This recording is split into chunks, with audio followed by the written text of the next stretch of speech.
Olá! No vídeo de hoje, nós vamos dar início ao estudo de transformações lineares entre espaços com produto interno.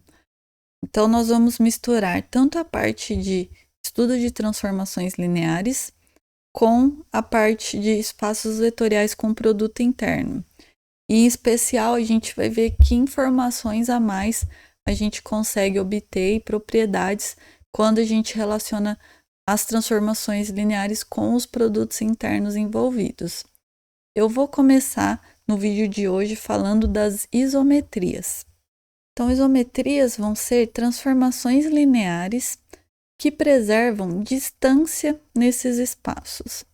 Não só distância, mas também ângulos, normas, toda a geometria que a gente ganha com o produto interno e norma é preservada através dessa transformação linear.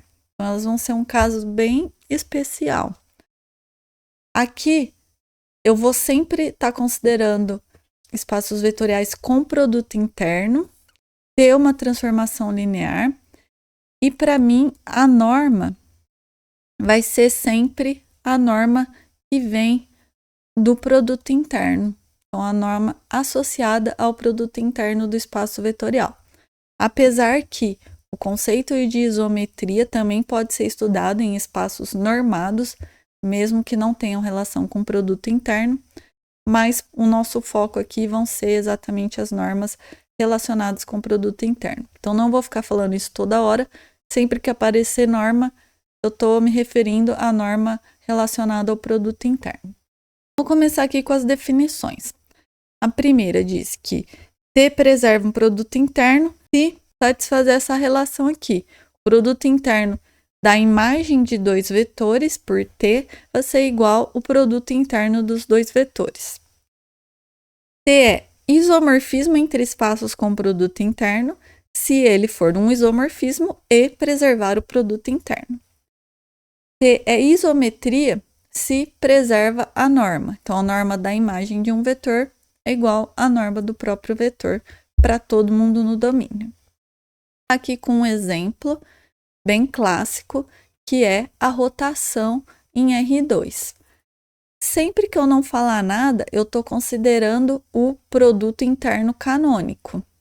Qual que é o produto interno canônico em R2? Só relembrando aqui.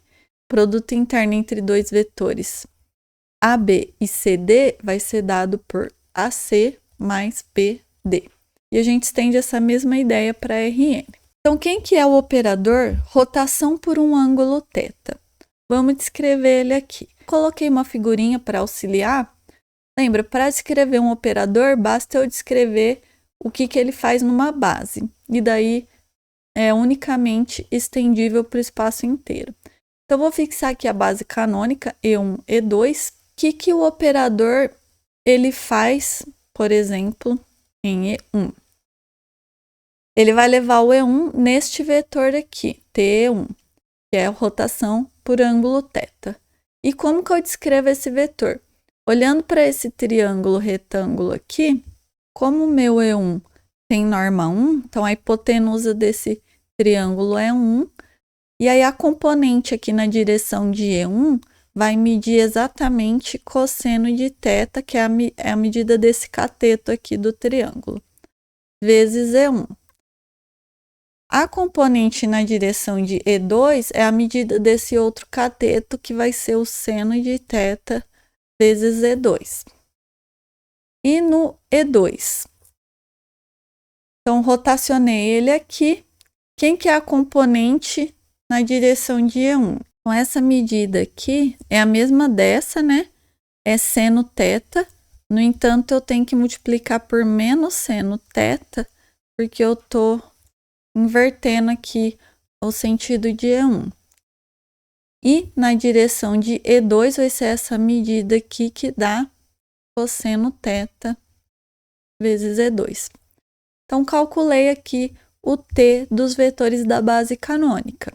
Agora, para descrever o T de um vetor xy qualquer, daí eu vou usar que a transformação linear vai ser x vezes t de E1 mais yt de E2.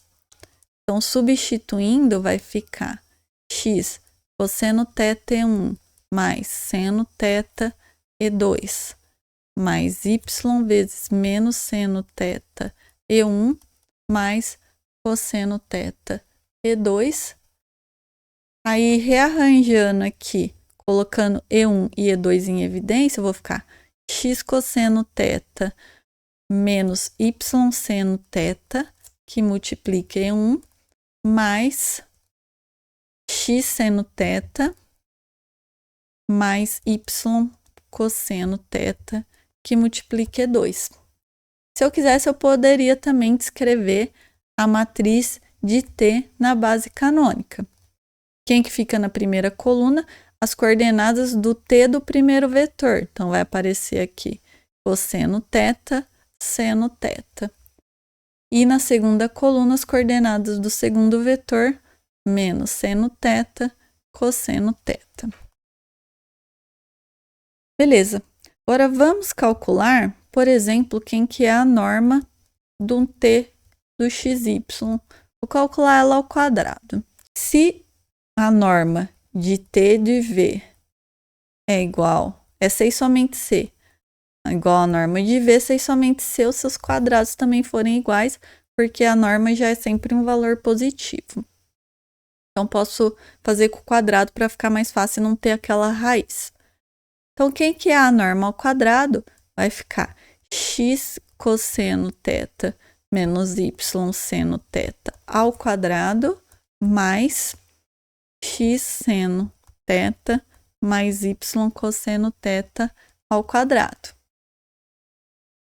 Abrindo esses quadrados e colocando em evidência o x quadrado, y ao quadrado, cancelando tudo que dá para cancelar, e usando o fato que seno ao quadrado mais cosseno ao quadrado é 1, vocês vão chegar isso daqui dá x quadrado mais y ao quadrado, que é exatamente igual à norma de xy ao quadrado. Ou seja, eu provei essa igualdade aqui para um vetor genérico, vale para qualquer vetor. Portanto, a T é uma isometria. Aqui está demonstrado analiticamente. No entanto, geometricamente, também não é difícil de ver que é uma isometria. Se eu estou pegando um vetor e rotacionando, eu não estou alterando a norma desse vetor. A norma do vetor continua o mesmo. Portanto, já intuitivamente, a gente deveria saber que essa transformação linear preserva a norma. Eu quero fazer também exemplo com espaços complexos, porque eles são importantes, aparecem em diversos contextos. Por exemplo, espaços de funções complexas aparecem não só na matemática, mas em algumas engenharias, em mecânica quântica, na física. Relembrando, qual que é o produto interno canônico de Cn?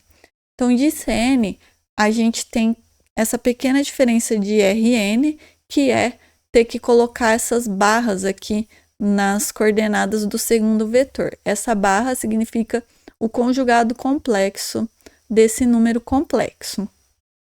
Um outro exemplo aqui, eu peguei o espaço de polinômios de grau até 1 com coeficientes complexos.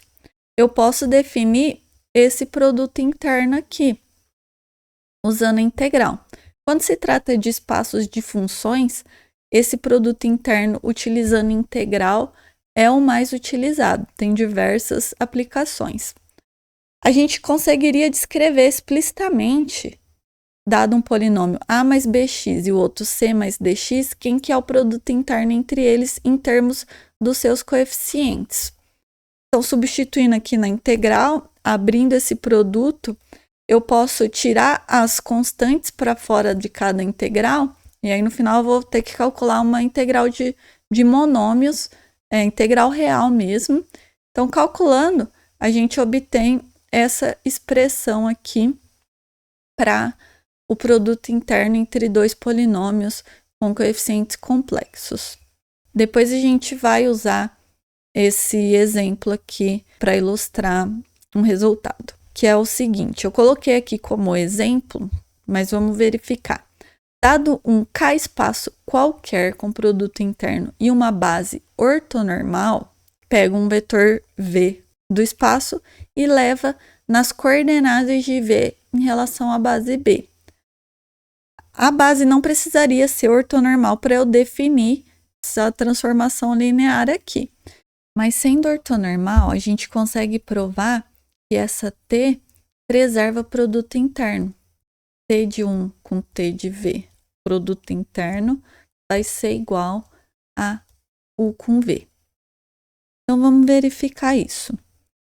Dados dois vetores U e V em V, a gente consegue escrever eles como combinação linear dessa base. Então, vamos escrever o U com os coeficientes alfa e o V com os coeficientes beta. Aí, o que acontece quando a gente faz o 1V? Substituindo o U por essa soma, e o V também, a gente fica com o seguinte, lembrando que eu posso abrir aqui na primeira coordenada, toda a soma eu separo e o escalar eu posso tirar para fora do produto interno. Na segunda eu também posso separar a soma e o escalar, quando eu tirar, vai aparecer um conjugado complexo. No caso real, o conjugado vai ser o próprio escalar, né? Mas, no final das contas, isso aqui vai ficar uma soma dupla, né?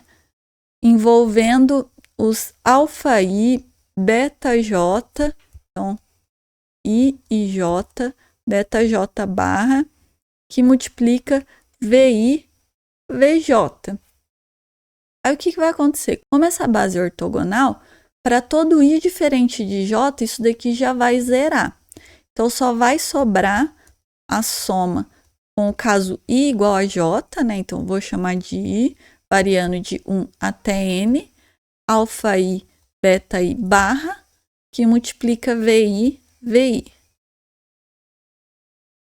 Só que VI com VI é a norma de VI ao quadrado, que é 1, porque a base é ortonormal. Então, esse produto interno vai ficar exatamente o somatório do alfa I, beta I barra, I variando de 1 até N. Beleza. Agora, vamos olhar para as coordenadas desse vetor na base B, que é exatamente o T do vetor. Isso aqui está me dizendo que as coordenadas são alfa 1 até alfa N. As coordenadas de V na base B vão ser beta 1 até beta N. Então, o que é o produto interno das coordenadas de U com as coordenadas de V? É o produto aqui, é o produto interno canônico de Kn. Então, eu tenho que fazer o produto interno em Kn desses dois vetores. Como o K pode ser real ou complexo, eu vou colocar na forma mais geral, vai ser esse daqui. Se for real, o conjugado complexo é ele mesmo, então também é válida essa expressão. Ou seja, deu exatamente o que está escrito aqui em cima. Então, eu acabei de provar que o produto interno das coordenadas dos vetores é igual ao produto interno dos vetores. Isso vale para qualquer espaço com produto interno, desde que essa base B seja ortonormal. Isso aqui, por definição, é o próprio T de U com T de V, né? Da minha T que eu coloquei aqui. Portanto, eu provei que preserva o produto interno. Mas essa relação eu acho importante vocês memorizarem. Sempre que eu tiver uma base ortonormal, fazer o produto interno entre os vetores é a mesma coisa que fazer o produto interno usual em Kn entre as suas coordenadas. Agora, esse mesmo exemplo, só que com o caso V igual ao P1 de C que eu mencionei anteriormente e este produto interno, como é que fica? Só para ilustrar o exemplo anterior. No exemplo anterior, em primeiro lugar, a gente precisa achar uma base ortonormal desse espaço. Se vocês verificarem, a base canônica não é ortonormal com este produto interno, porque isso daqui vai ficar integral de 1 vezes x, que dá x² sobre 2 de 0 a 1, que é igual a meio, que é diferente de zero. Portanto, esses vetores não são ortogonais. Ortogonalizando a base canônica, a gente obtém a seguinte base. Essa aqui é ortonormal. A norma de 1 é 1 mesmo. Essa base, sim, é ortonormal em relação a esse produto interno. Lembrando que se eu mudo o produto interno, aí muda completamente. Um conjunto que era ortogonal ou ortonormal pode deixar de ser e vice-versa. Então, como é que a gente descreve o T de um vetor qualquer? Lembrando que eu estou no T do exemplo anterior, né? Coordenadas em relação à base ortonormal. Então, primeiro eu tenho que achar quem são as coordenadas de um vetor qualquer, que é um polinômio de grau 1, em relação a essa base. Como essa base só tem o x aqui no segundo vetor, com certeza tem que aparecer menos b dividido por 2 raiz de 3, que multiplica esse segundo vetor, para quando eu multiplicar, sobrar b vezes x. E agora, o que multiplica 1 tem que aparecer o a, mas tem que aparecer o correspondente para cancelar essa parte aqui que multiplicou raiz de 3, que vai dar menos b sobre 2. Então, aqui tem que aparecer mais b sobre 2 vezes 1. Então, é assim que eu escrevo um polinômio qualquer de grau 1 como combinação linear desses dois. Ou seja, as coordenadas desse vetor aqui vão ser a mais b sobre 2 e menos b sobre 2 raiz de 3. E agora, o que é que dá o produto interno de T de um vetor qualquer, um outro também genérico? T do vetor são as coordenadas. Então, no primeiro caso, vai dar a mais b sobre raiz de 2, menos b dividido por 2 raiz de 3, e do c mais dx vai dar c mais d sobre 2 e menos d sobre 2 raiz de 3.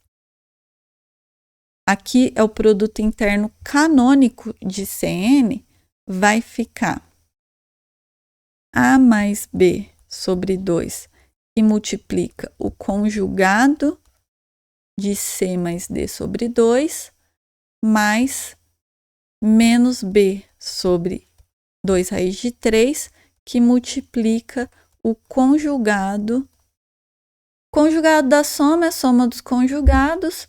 Então, substituindo aqui, abrindo e fazendo todas essas contas, nós vamos chegar exatamente em a vezes c barra mais ad barra mais bc barra sobre 2 mais bd barra sobre 3. Se vocês lembrarem, é exatamente o produto interno entre um a mais bx com um c mais dx. Olha aqui a igualdade.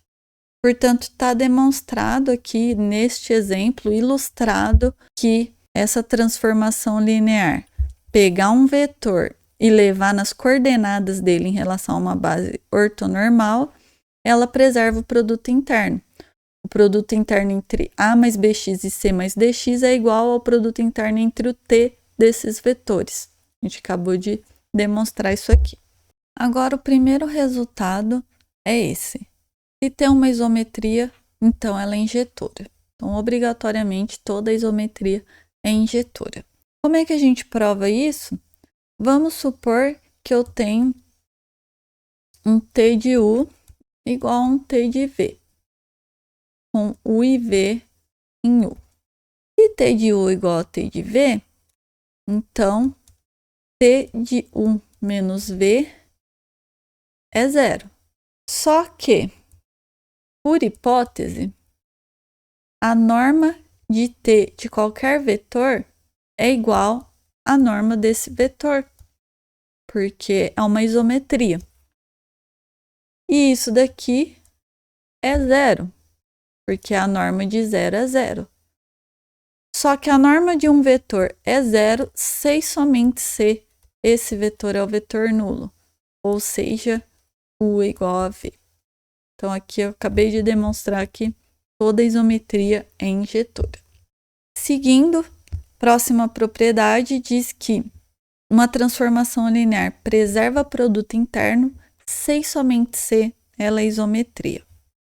Bom, uma das implicações é bem simples de verificar, que é essa primeira, é bem direta, porque se preserva o produto interno, significa que satisfaz essa relação para todos U e V no domínio. Mas aí, qual que é a norma de um vetor? Ela é a raiz quadrada do produto interno desse vetor com ele mesmo. Então, se preserva o produto interno, isso daqui também vai ficar igual ao produto interno de T de U com T de U, que dá a norma de T de U. Então, se preserva o produto interno, preserva essa relação aqui para quaisquer U e V, mesmo que eles sejam diferentes. A norma envolve fazer o produto interno de um vetor com ele mesmo. Então, é um caso particular disso daqui. Então, a ida é mais direta. A volta que não é tão óbvia, mas ela também é verdadeira. Para demonstrar a volta, a gente vai precisar usar essas identidades de polarização, que elas servem para descrever o produto interno entre dois vetores quaisquer a partir da norma. Então, se a gente conhece quem que é a norma de qualquer vetor do espaço, a princípio a gente consegue descrever quem que é o produto interno desse vetor com ele mesmo. Mas não saberíamos descrever de quem é o produto interno entre dois vetores distintos. Mas através dessa relação a gente consegue. Porque se a gente conhece a norma de qualquer vetor, dados U e V, a gente conhece a norma da soma U mais V e a norma da diferença U menos V. E abrindo essas normas ao quadrado, cancelando tudo que é possível, vai restar exatamente o produto interno de U com V. No caso real, a gente tem essa identidade. E no caso complexo, a gente tem essa outra. Essa que aparece aqui em cima corresponde somente à parte real do produto interno. Aí tem que fazer uma outra continha para deduzir a parte imaginária. Mas através dessas identidades, então se preservar a norma, então valer que isso daqui é a norma de T de U mais V. E a mesma coisa para U menos V, a mesma coisa para U mais IV, para U menos IV, que também a gente pode separar como T de U mais T de V, dado que é transformação linear. Então, se valer isso, daí vai valer que aqui preserva o produto interno.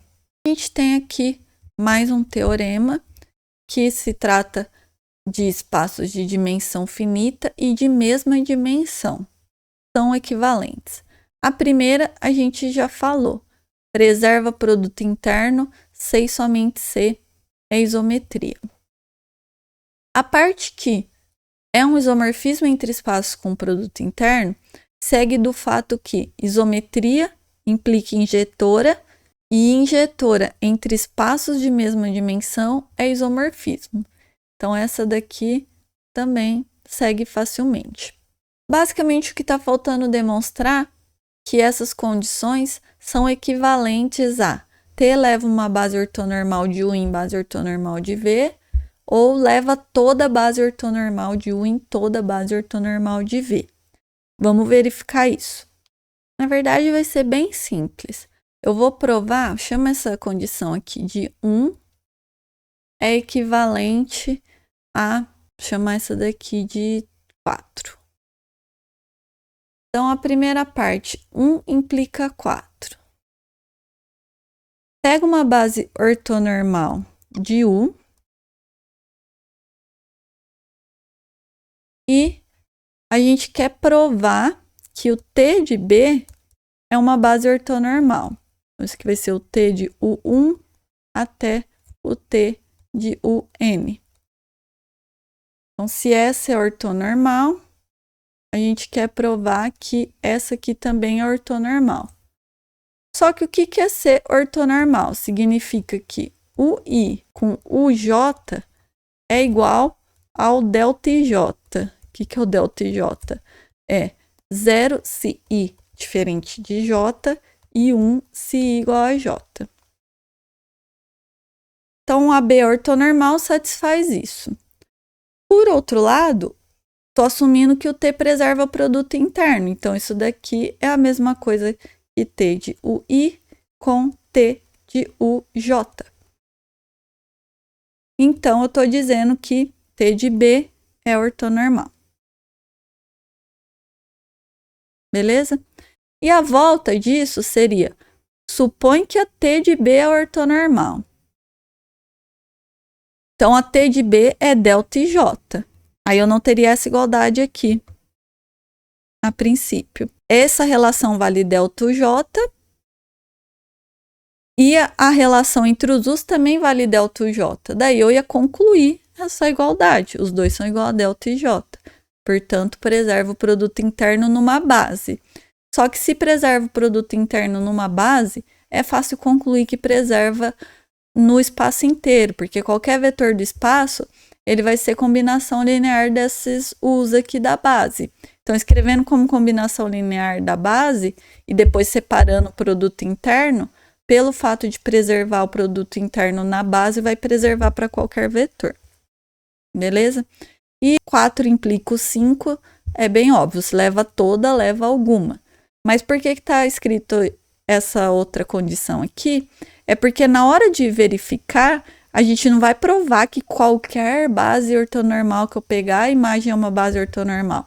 Eu vou escolher uma base ortonormal, olhar para o T dessa base, verifiquei, é ortonormal? Então é isometria, preserva o produto interno. Não é? Então não é isometria e não preserva o produto interno, porque essas condições são todas equivalentes. Agora eu vou relembrar rapidamente a definição de matriz unitária e ortogonal, pois ela vai ser necessária no próximo resultado. Então, relembrando, dada uma matriz n por n, uma matriz quadrada, com entradas em K, que pode ser reais ou complexos, a definição é: a matriz é unitária se ela satisfaz essa relação, onde P aqui é transposta, e esse conjugado da matriz é colocar o conjugado complexo em todas as entradas da matriz. Então, o que essa relação aqui está me dizendo? Está dizendo que a matriz A é inversível e que a inversa é igual à transposta conjugada. Isso é a definição de ser unitária. Ela vale tanto para real quanto para complexo. Só que no caso real, se K é igual a R, tem um nome especial que é ortogonal. No caso real, o conjugado da matriz vai ser a própria matriz. Passar o conjugado complexo em todas as entradas, se elas são todas reais, vão ser as próprias entradas. Então, isso aqui vai me dizer que a inversa é igual à transposta, no caso real. E aí vem esse resultado que permite a gente visualizar mais facilmente quando que uma matriz é unitária ou não.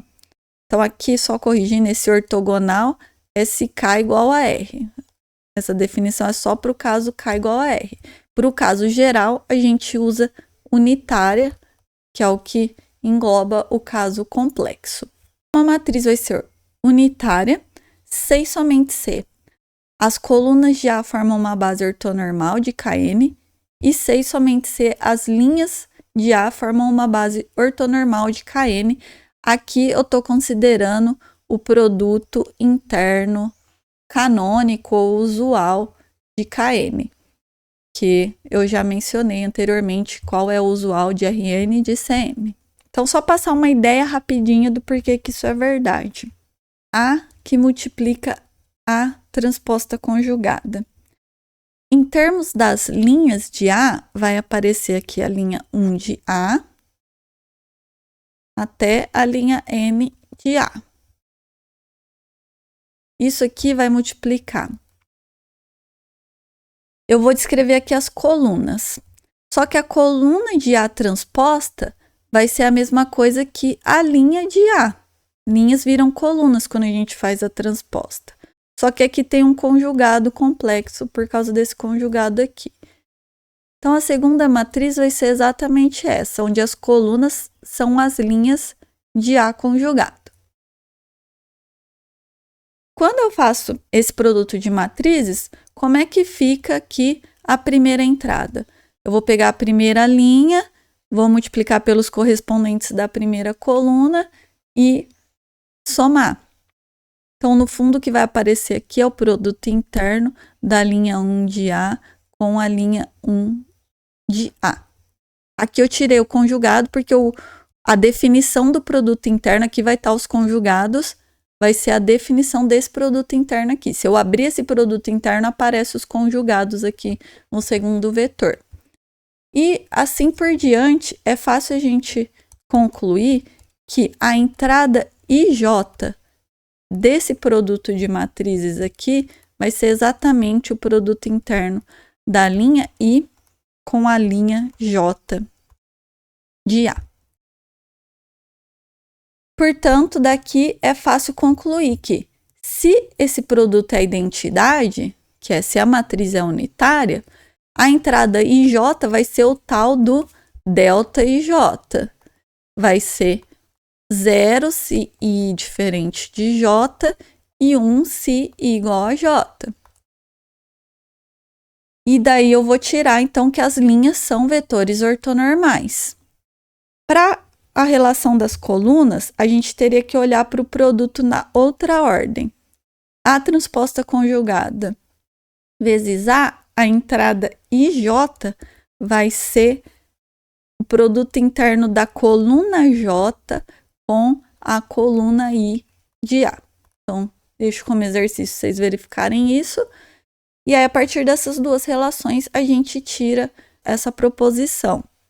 Ela é muito útil porque, na prática, quando a gente bate o olho na matriz, é mais simples a gente verificar se suas linhas são ortonormais. Por exemplo, se eu já vejo lá duas linhas e o produto interno dá não nulo, eu já sei que a matriz não é unitária. Eu não preciso ficar fazendo todo o produto das duas matrizes para concluir.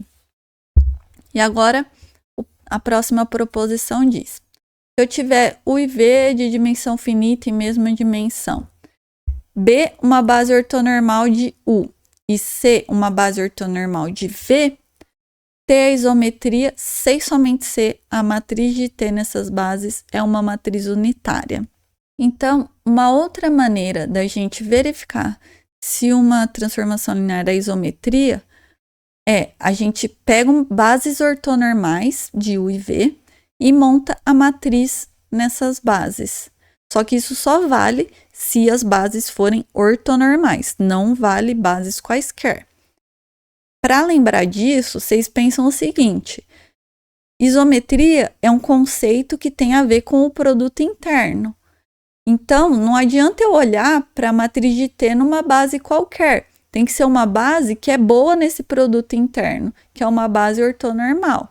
Então, envolver o conceito de isometria tem que envolver produto interno. Então, no caso das bases, tem que ser bases ortonormais. Daí eu monto essa matriz e vejo se ela é uma matriz unitária ou não. Por exemplo, voltando aqui, nesse exemplo da rotação, a base canônica, ela é uma base ortonormal no produto interno canônico de R2.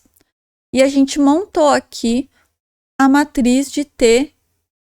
Como só está uma base, significa que no domínio e no contradomínio eu estou considerando a mesma. São bases ortonormais. Vamos olhar para a matriz desse operador nessas bases ortonormais. Ela é uma matriz unitária? Sim, eu posso verificar, por exemplo, pelas colunas.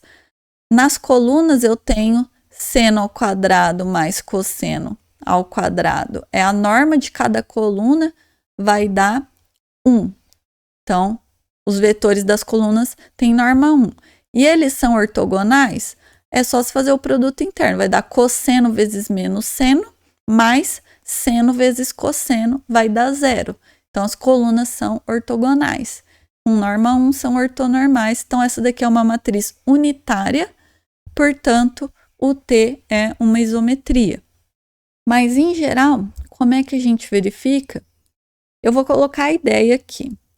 Descreve quem que é a base B, é uma base ortonormal de U, e C é uma base ortonormal de V.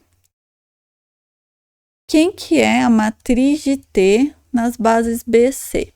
É a matriz que na primeira coluna aparece T do primeiro vetor da base B, as coordenadas em relação à base C. Na última coluna, T do último vetor, coordenadas na base C, isso aqui aparece na última coluna. Beleza, chama essa matriz aqui de A. Agora, a entrada IJ de A transposta vezes A, eu falei no slide anterior, aqui ó, vai dar coluna J vezes a coluna I. Então, a entrada IJ vai dar produto interno da coluna J de A com a coluna I de A. Vamos continuar aqui, ó. Igual. A coluna J de A é a coordenada de T de UJ na base C. E a coluna I, coordenada de T de UI na base C. Isso aqui, então, é o produto interno das coordenadas de T de UI com T de UJ. Quando a base é ortonormal, que é o caso da base C, isso daqui é a mesma coisa que o produto interno entre os vetores. Beleza, agora com essa relação fica fácil concluir. Então, por exemplo, se T é uma isometria, aí a gente sabe que leva base ortonormal em base ortonormal. Então, como a B é ortonormal, a T de B vai ser ortonormal. E aí isso daqui vai ser o delta IJ. Ou seja, a entrada IJ desse produto vai ser delta IJ. Portanto, esse produto é igual à identidade. Essa matriz A transposta conjugada vezes A. E se fosse a volta? Supõe que a matriz é unitária. Então, a gente já está supondo que isso aqui é igual à identidade. Então, já está supondo que isso daqui é um delta IJ. Eu vou concluir que isso daqui dá delta IJ, ou seja, T de B é ortonormal. Levou uma base ortonormal em base ortonormal, é isometria. Esse corolário é meio que um apanhado de tudo que a gente já viu, só que eu me restringi em caso de operador linear. Então, é uma transformação linear de U para U, onde U é um espaço com produto interno, B é uma base ortonormal, que vai ser a maioria dos exemplos que vão aparecer, vão ser para operadores, T de U para 1. Então, são equivalentes. T preserva o produto interno, sei somente C é isometria, sei somente C, T dessa base ortonormal é uma base ortonormal, sei somente se a matriz de T numa base ortonormal é unitária ou ortogonal se K igual a R. Então, na prática, nós temos qualquer uma dessas condições para verificar se um operador linear é isometria ou preserva o produto interno. A gente pode escolher, dependendo de como é apresentado o operador, é mais fácil verificar uma ou outra das propriedades. Por exemplo, se dá a expressão geral T de um vetor genérico, às vezes é mais fácil provar que é isometria. Agora, se dá a matriz de T numa base ortonormal, aí é mais fácil verificar que a matriz é unitária. E por aí vai. Para finalizar, eu coloquei esse teorema, né, que também poderia ser um exemplo, que é uma caracterização de todas as isometrias em R2. E também, para resolver ele, a gente vai caracterizar quem são todas as matrizes 2x2 unitárias. No caso aqui, ortogonais, porque a gente está trabalhando com um espaço real. Então, se eu tenho uma isometria em R2, ocorre uma das duas possibilidades. Ou existe uma base ortonormal tal que a matriz de T nessa base é desta forma. Então, isso está me dizendo que T é uma rotação. Essa matriz aqui é a matriz de rotação de um ângulo θ. Ou existe uma base B tal que a matriz de T nessa base é desta forma. Isso daqui está me dizendo que T é uma reflexão. Como é que eu verifico isso? Basta eu pegar esses dois vetores da base B, vou chamar aqui de U1 e U2. Como a matriz de T na base B ela é essa matriz, isso aqui está me dizendo que T de U1 é 1 vezes U1 mais 0 vezes U2. E o T de U2 é 0 vezes U1 menos 1 vezes U2. Então, o que a T faz nessa base B? Que é uma base ortonormal. Ela não precisa ser a base canônica, mas eu sei que eu tenho uma base ortonormal, U1, U2. São vetores ortogonais e de norma 1. Que a T faz o quê? A T do primeiro vetor vai levar nele mesmo. E a T do segundo vetor vai levar no menos ele. Então, o que a T está fazendo com um vetor qualquer? Se eu pegar um vetor V qualquer aqui, escreve como combinação linear de U1 mais o U2. Com a componente na direção de U1, fica nele mesmo. A componente na direção de U2 vai ser menos ela. Então, ou seja, o que a T faz com esse vetor é uma reflexão em relação a essa reta aqui, que é a reta que tem a direção de U1 e passa pela origem, né? Então, estou supondo que aqui é a origem. Então, qualquer transformação linear que numa base seja desta forma é uma reflexão em relação a essa reta R aqui, que tem a direção de U1. Como é que a gente demonstra isso? Vou passar a ideia aqui para vocês, que é bonitinho, acho que vale a pena. Eu vou fixar a base canônica, que ela é ortonormal no produto interno usual, e vou olhar para a matriz de T nessa base. Vou chamar ela de A. Eu não sei quem que é, eu só sei que T é uma isometria, a única coisa que falou. Então, vou assumir que T é uma isometria. Chama essa matriz de ABCD. Bom, como T é uma isometria e C é uma base ortonormal, o que acontece com a matriz de T? Ela é uma matriz unitária, ou no caso aqui, é real o espaço, então ela é uma matriz ortogonal. Uma matriz que as linhas e colunas são vetores ortonormais, ou que a inversa é a transposta. Então, são condições equivalentes.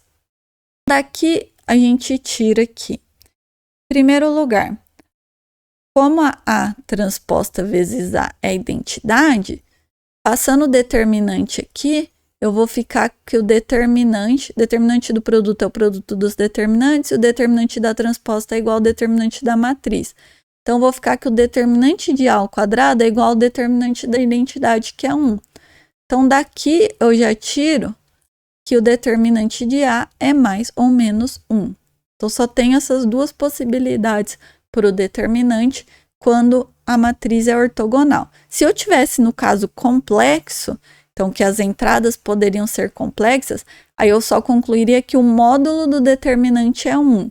Mas um complexo de módulo 1 não precisa ser só um mais ou menos 1, tem outras opções. Mas beleza, aqui no caso real só tem essas duas opções. E aí, quem que é a inversa da matriz A? Lembra, é 1 sobre determinante de A menos B menos C. Sendo que o determinante só pode ser mais ou menos 1. E além disso, a inversa é igual à transposta, que é ADCB. Bom, igualando essas duas coisas, vamos analisar aqui separado o caso determinante de A igual a 1. Se o determinante de A igual a 1, aqui determinante de A, substituindo aqui nessa igualdade, eu vou chegar que A é igual a D, aqui vai ficar D igual a A, e que o B é igual a menos C.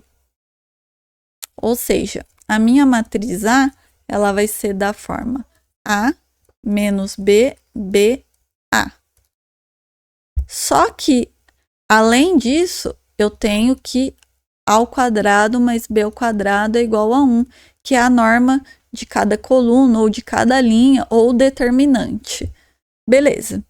Então, ou a matriz A é dessa forma, com essa relação, ou se o determinante de A for menos 1, o que vai ficar? Aqui vai aparecer menos D, então eu vou ficar aqui A igual a menos D,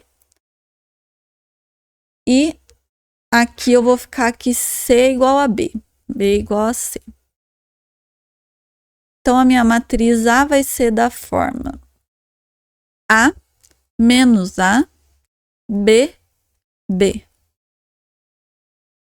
E aqui também tem a condição que A ao quadrado mais B ao quadrado é igual a 1, que é a norma de cada coluna ou de cada linha, ou o determinante, se vocês calcularem aqui, vai dar menos A ao quadrado menos B ao quadrado, que é igual a menos A ao quadrado mais B ao quadrado, tem que ser menos 1. Então, também eu concluo essa condição aqui. Tá, nos dois casos aqui, como A ao quadrado mais B ao quadrado é 1, eu sei que existe um único θ de 0 fechado até 2π aberto, tal que o A eu posso escrever como cosseno θ e o B igual a seno θ. Isso vai ser interessante, principalmente aqui no primeiro caso, que o determinante é 1, se eu trocar A por cosseno θ e B por seno θ, eu já fico direto com a matriz de rotação. Ou seja, a própria matriz de C na base canônica já é uma matriz desse formato aqui. Então, já é uma matriz de rotação. Então, aqui no caso, eu posso tomar a base B como a própria base canônica. Agora, no segundo caso, a gente pode trocar também, mas aí não é uma matriz de rotação. Nem vale tanto a pena. Vale a pena a gente avaliar o seguinte: quem que é o polinômio característico dessa matriz? Vai ser o determinante de A menos x vezes a identidade, e aí o polinômio dessa matriz é igual ao polinômio característico de T, que vai ficar A menos x vezes menos A menos x menos B ao quadrado, que vocês abrindo tudo, vocês vão ver que é x quadrado menos A ao quadrado mais B ao quadrado, que é 1 isso daqui. Então, é x quadrado menos 1, que é x mais 1, x menos 1. Ou seja, essa matriz tem dois autovalores distintos, o 1 e o menos 1. E aí, quando eu pegar, então V1 é um autovetor associado a 1, e o V2, um autovetor associado a menos 1, esse conjunto V1, V2 vai formar uma base de autovetores, tal que a matriz de T nessa base dá 1, 0, 0, menos 1. E, além disso, essa base vai ser ortogonal. Como é que a gente verifica isso? Vamos vir aqui em cima. A gente verifica o seguinte: o que é o produto interno de V1 com V2? Como T é isometria, preserva o produto interno, então ela é T de V1 com T de V2. Só que V1 é autovetor associado a 1. Então, T de V1 é 1 vezes V1, é o próprio V1. E V2 é autovetor associado ao menos 1. Então, T do V2 é menos V2. Ou seja, isso daqui ficou menos V1 com V2. Daí, passando esse menos produto interno V1 com V2 para o outro lado, eu vou ficar aqui 2 vezes produto interno de V1 com V2 é 0. Então, isso implica que V1 com V2, o produto interno é 0. Então, dado qualquer autovetor aqui e qualquer autovetor aqui, o produto interno entre os dois é 0. Eles são ortogonais. Então, isso aqui já forma uma base ortogonal. Só faltaria uma base ortonormal. Mas aí, basta escolher esse V1 e esse V2 de norma 1. Aí, escolhendo isso, eu fico com a base ortonormal, que satisfaz que a matriz de T nessa base é esta matriz aqui. Ou seja, ter uma reflexão em relação à reta R. Aqui, além de eu caracterizar todas as isometrias em R2, eu acabei caracterizando todas as matrizes 2x2 com entradas reais ortogonais. Ou elas são uma matriz de rotação, ou elas são semelhantes a essa matriz aqui, diagonal, com autovalores 1 e menos 1. Então, com isso, finalizo essa aula. Espero que tenham gostado e até a próxima.